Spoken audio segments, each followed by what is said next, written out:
दोस्तों नमस्कार, मेरा नाम रविकांत भारती है।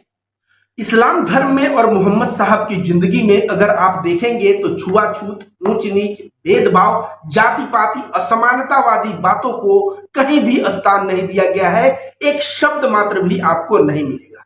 अब आपको लगेगा कि भाई मैं गेरुआ वस्त्र पहन के और तिलक लगा के आज मुझे क्या हो गया कि मैं इस्लाम और मोहम्मद साहब की बातें करने लगा। क्योंकि मैं असली हिंदू हूं।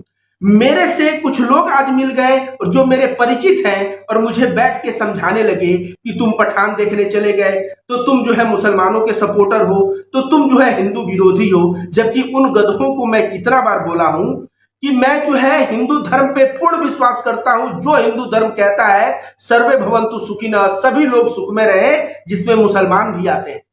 मैं उस हिंदू धर्म को मानता हूं जो कहता है वासुदेव कुटुंबकम, पूरी पृथ्वी एक परिवार। मैं उस हिंदू धर्म को मानता हूं। इस परिवार में मुसलमान, क्रिश्चियन, सिख सभी धर्म और सभी जगह के लोग आ गए। लेकिन उन गधों ने मुझे जो है एम्बैरस फील करवाने का प्रयास किया।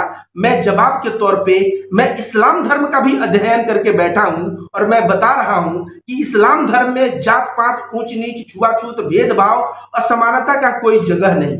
यह जानना है तो आपको जाना पड़ेगा मोहम्मद साहब की जिंदगी। मोहम्मद साहब गुलामों के साथ कैसा बर्ताव किए अपने जीवन काल में, यह जान के आपको आश्चर्य होगा। अगर मोहम्मद साहब का जन्म भारत में हुआ होता तो दलित और शूद्रों के साथ वे कैसा व्यवहार किए होते, एक बात बताऊंगा, उससे पता चलेगा। और यह बात है हजरत बिलाल का। हजरत बिलाल और मोहम्मद साहब, इन दोनों के बारे में जो मैं कहानियां बताऊंगा उससे आपको एकदम समझ में आ जाएगा कि मोहम्मद साहब के जीवन में कोई भी छोटा बड़ा नहीं था, सब एक समान थे। हजरत बिलाल, पहले मैं बता दूं देखने में कैसे थे। देखने में एकदम डार्क कॉम्प्लेक्स के थे, लंबे थे, होठ मोटे मोटे थे। चूंकि ये देखने में अरब जैसे नहीं थे। क्यों? क्योंकि ये अरब के बाहर यूथोपिया जो है, यूथोपियन थे। तो यूथोपियन देखने में देखिए कैसे जो होते नहीं है क्रिस गेल टाइप में, उससे भी थोड़ा उस लुक के देखने में थे। आप समझ गए होंगे मेरे मन की बात। लेकिन एक गुलाम के तौर पे थे। और उस वक्त अरब में गुलामों का क्या स्थान था? भारत में जो शूद्रों के साथ शोषण होता था उससे कई गुना ज्यादा गुलामों के साथ वहां शोषण होता था। गुलाम अपनी मर्जी से जी नहीं सकता, मालिक की मर्जी से जीना पड़ता था। अगर नहीं माना तो फिर उसको कोड़े खाने होते थे। इस तरह जो है जुल्म गुलामों के ऊपर होता था। उनके साथ बैठ के कोई पानी नहीं पीता था, उनको हीन दृष्टि से लोग देखते थे।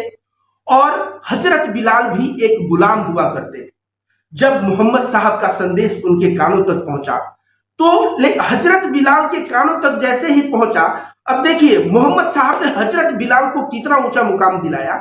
जब कानों तक पहुंचा तो हजरत बिलाल एक ईश्वर की बातें करते और चोरी बेईमानी की बातों से दूर होकर ईमानदार और पूरे ईमान पे अडिग हो गए। तो मोहम्मद साहब ने सोचिए उनको क्या स्थान दिलाया। इस्लाम में किसी भी मुसलमान से आप पूछेंगे कि हजरत बिलाल कौन थे तो वह मुसलमान बताएगा। उनका बहुत बड़ा स्थान है इस्लाम धर्म में। आपको बता दूं दोस्तों, वो मैं बयान नहीं कर पाऊंगा, किसी मुसलमान से पूछिएगा तो बताएगा। सबसे पहला मस्जिद जो मदीना में बना, उस मस्जिद पे जब चढ़ के बोला गया अजान दो, तो अजान देने के लिए मोहम्मद साहब ने किसको कहा पता है? बिलाल को कहा। और जब बिलाल, हजरत बिलाल जी जाके वहां अजान दिए तो उनकी आवाज में एक जादू था। और केवल मदीने में ही नहीं, जब मक्का जो है खाने काबा जब फतह हुआ तो वहां पे मस्जिद अल हरम में पहला अजान देने वाले कोई और नहीं बल्कि बिलाल जी ही हैं। इतना ही नहीं, बताइए पैसा रुपये के मामले में किस पे विश्वास किया जाता है? जो 100% जिसमें ईमान हो। और मोहम्मद साहब जो है, जो जितने भी दान के पैसे आते उन सबका हिसाब किताब दे दिए थे बिलाल जी के जिम्मे। सोचिए एक गुलाम जो पूरे जीवन प्रताड़ित हुआ, मार खाया, कोड़े से कोड़े मार खाया, उस गुलाम को मोहम्मद साहब ने कितना ऊपर का स्थान दिलवा दिया कि कैशियर बनवा दिया, जो है अजान बना दिया और इस्लाम धर्म में इतना ऊंचा ओहदा दिया। उनकी शादियां भी हुई, तो उनकी शादी भी हुई। तो आप समझ जाइए इसी से तो मोहम्मद साहब ने उनके अंदर कौन सी ऐसी चीज देखी जिसकी वजह से मोहम्मद साहब उनको इतना इज्जत दिए। उनके अंदर लुक तो मैंने बता दिया, उनके अंदर इंटीग्रिटी थी, ईमान थी। वही ईमान मोहम्मद साहब ने देखा होगा। क्यों?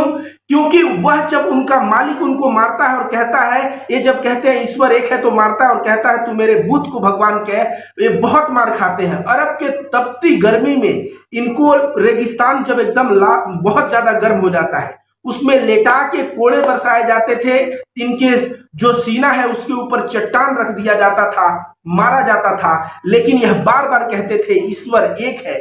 और यह ईमानदारी की बात करते थे, मतलब कहते हैं ना पूर्ण इंटीग्रिटी का मैन, पूरा ईमान का बंदा। मोहम्मद साहब ने इनका कष्ट जब देखा तो अबू बकर जी से कहा कि मुझे कष्ट देखा नहीं जाता। अबू बकर जी गए और इनको मालिक को दे के इनको छुड़ा के लाए। जब बिलाल जी आए तो मोहम्मद साहब के सामने एक ऐसा फीलिंग आया, जब मान लीजिए आपको कोई बहुत प्यार करने वाला जब सामने रहे तो वैसा फीलिंग बिलाल जी के अंदर आया। मोहम्मद साहब इतना ही नहीं बोले कि जो जन्नत है ना उसमें जो है इनके पैरों की आवाज सुनाई देती है, हजरत बिलाल को इतना स्थान दिया। अब आपको लगेगा कि भाई हजरत बिलाल को इतना सम्मान मोहम्मद साहब ने क्यों दिया? मोहम्मद साहब का यही तो अखलाक है, यही तो चरित्र है, यही तो बिहेवियर है। इसीलिए मोहम्मद साहब के ऊपर कोई भी कमेंट करता है तो लोग जो है उसका विरोध करना शुरू कर देते हैं। दोस्तों, आप सभी को बता दें कि मोहम्मद साहब की जिंदगी पढ़ के मुझे लगता है कि मैं एक ऐसे व्यक्ति के जीवनी पढ़ रहा हूं जिसके हृदय में सबके लिए प्यार ही हो, प्यार ही हो और प्यार ही हो। और ऐसे व्यक्ति के ऊपर कोई भी उल्टा सीधा कमेंट करता है तो मैं कहूंगा वह व्यक्ति बहुत ही गलत है। और मैं आप सभी को बता दूं कि हिंदू धर्म भी समानतावादी ही धर्म है और बहुत उदार धर्म है, लेकिन हिंदू धर्म को जो है कुछ लोग चौपट करने का प्रयास कर रहे हैं। मैं इसके ऊपर भी वीडियो लेके आऊंगा। तब तक के लिए नमस्कार। हमारी वीडियोस देखने के लिए बेहद शुक्रिया। मिल्लत टाइम्स की खबरें पढ़ने, सुनने और देखने के लिए गूगल प्ले स्टोर से ऐप डाउनलोड करें। यहां आप उंगली की क्लिक में पढ़ सकते हैं 4 जबानों में न्यूज़, उर्दू, हिंदी, अंग्रेजी, बांग्ला। आप ऐप पर मिल्लत टाइम्स की वीडियोस भी देख सकते हैं। अगर आप YouTube पर देख रहे हैं तो रेड बटन को दबाकर चैनल को सब्सक्राइब करें और बेल आइकन जरूर दबाएं। फेसबुक पर देख रहे हैं तो पेज को लाइक और फॉलो जरूर करें। ट्विटर और इंस्टाग्राम पर भी मिल्लत टाइम्स को फॉलो करें। मिल्लत टाइम्स की स्टोरीज हासिल करने के लिए टेलीग्राम और व्हाट्सएप पर बराह रास्त हमारे साथ जुड़ सकते हैं। हमारे काम से आप मुतमईन हैं तो इसे जारी रखने और मजबूत बनाने के लिए हमें सपोर्ट करें।